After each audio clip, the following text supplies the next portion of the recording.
I am here today to formally announce charges against Mr. David DePape in connection with the violent attack on Mr. Pelosi.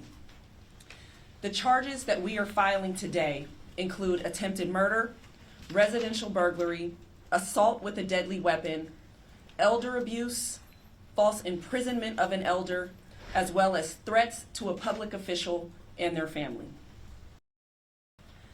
Mr. DePape specifically targeted the Pelosi home to confront Speaker Pelosi. He forced his way into the home through a rear glass door by breaking that glass. The defendant made his way upstairs to the second floor of the home, locating Mr. Pelosi in his bed sleeping.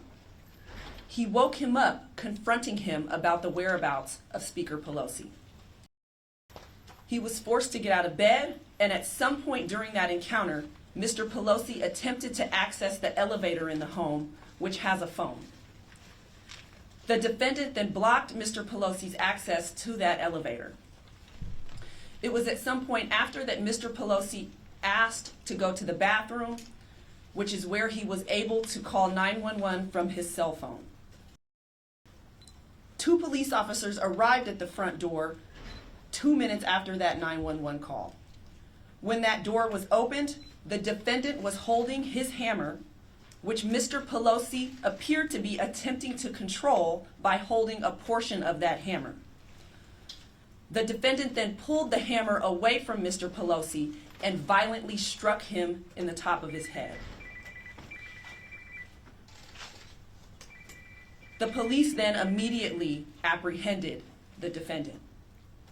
What we also have learned is that the defendant brought to the location of the Pelosi residence a second hammer, as well as zip ties, rope, and a roll of tape. What is clear based on the evidence that we have thus far is that this house and the speaker herself were specifically targets of the defendant. One last thing that I want to say today is that as leaders and as citizens, it is incumbent upon us all to watch the words that we say and to turn down the volume of our political rhetoric. We should be able to all engage in passionate political discourse, but still remain respectful of one another. Violence certainly has no place in San Francisco or in politics. So at this time, it's unclear which of the men opened the door, and we are also still fleshing out how many times he was struck in the head. Of course, it's always paramount that the correct facts be in the public. We, of course, do not want distorted facts floating around, certainly not in a manner that is further traumatizing a family that's already been traumatized enough given the nature of this incident.